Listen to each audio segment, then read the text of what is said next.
Hey everybody, good morning, Rob. Guys, today we're going to be talking about shelters, shacks, and shanties.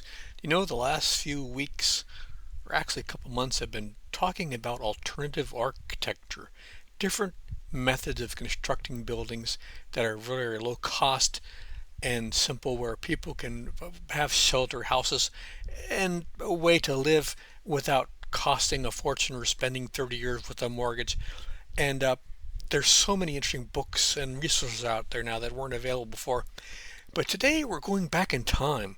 We're going back to 1914, and it's not so much going to be a way to build a house as a way to build very simple shelters. You wouldn't be wanting to be living in something like this for a permanent situation, but I was thinking, you know, you let's say you want to build a sailboat. So often people have mentioned that are designers and naval architects and boat designers. They tell people if you're going to build a large boat, you should first start with a dinghy. First start with a very small boat, and if you enjoyed that process, then you continue on to build a larger boat. Well, maybe if you're going to build your own house, you're going to have alternative architecture, you're going to do different things and have something you can live in. Maybe you should start off with the simplest, smallest structure you can make, and that would be a shelter, shack, or a shanty. And this is the classic. Back in 1914, D.C. Beard, who was one of the founders of the Boy Scouts of America, he wrote this book. It has a lot of instructions on a huge variety of different shelters. The drawings in there are pen and ink. They're not extremely detailed. Some of them are very comprehensive, others are okay, but there's a few that are a little bit mysterious. I think you would actually have to start building before they made sense.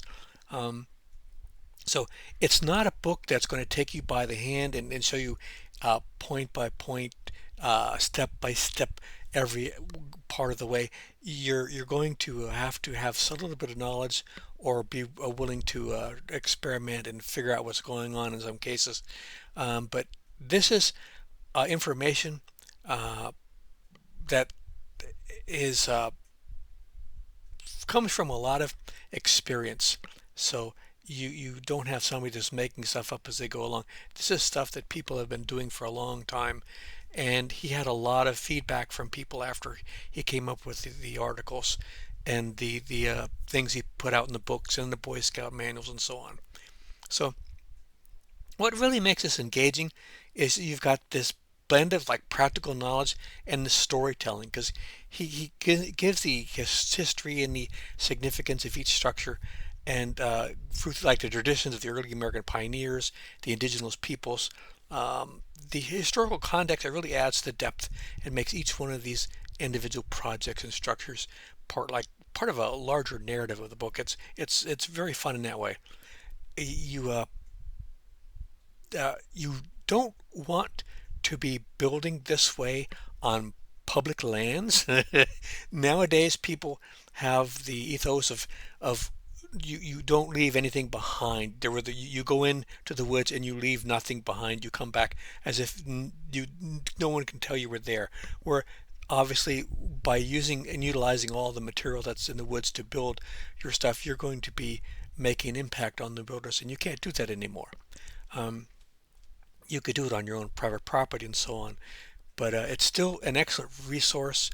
Very, very creative, and it shows how to make very interesting building and shelters out of really simple, readily available material that's out in the woods and so on. And he goes into detail about some things that I haven't seen anywhere else, like how to make locks and latches and so on. He's got excellent detailed information about how to use axes and how to cut the logs in half and make the shingles and so on. And got really a lot of good information. But also I like the little stories too that he weaves into the book. And some of things are kind of humorous. Like he talks about building the Hogan, the boys' Hogan, which is a semi-underground shelter, which is very fascinating actually.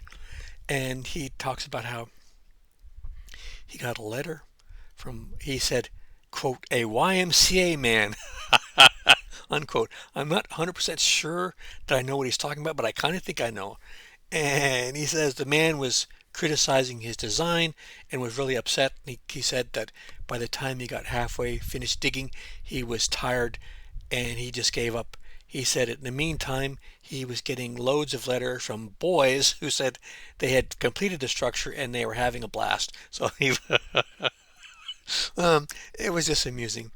Now, this was written in a style from 1914. As the years go by, things change. The attitudes, behavior, and culture of each people throughout history always continues to change. In my lifetime, things have changed dramatically since even the 1990s.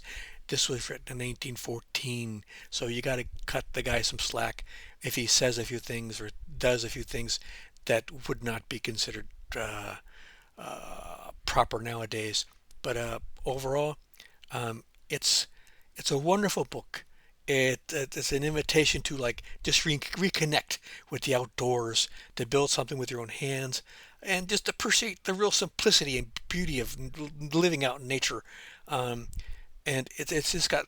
I wish I was a kid again and had a forest. And I tell you, if you're planning your next camping trip, if you want to have an off-grid retreat or just learn new skills, this is an excellent guide, I think.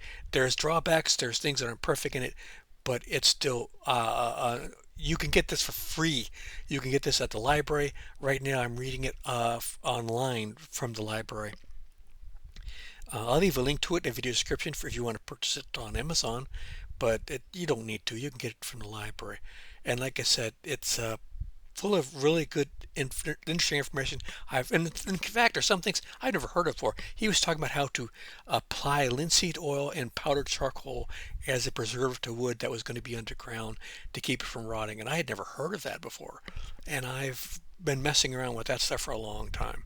Um, it's it's it just makes you feel like you wish you were a kid again and you could go out and build a tree house. And like I said, if you're going to build your own house using alternative architecture, maybe you should start with something simple. And you can't get much simpler than shelters, shacks, and shanties. So I'm going to leave a link to it in the video description. You'll hope you all go check it out. And I'll be putting up more as the weeks go by on more and more alternative architecture, different ways you can build things and not have to pay a fortune the way things cost nowadays to live here in the USA. All right, guys, this has been a fun review for me. Take care. See you out there.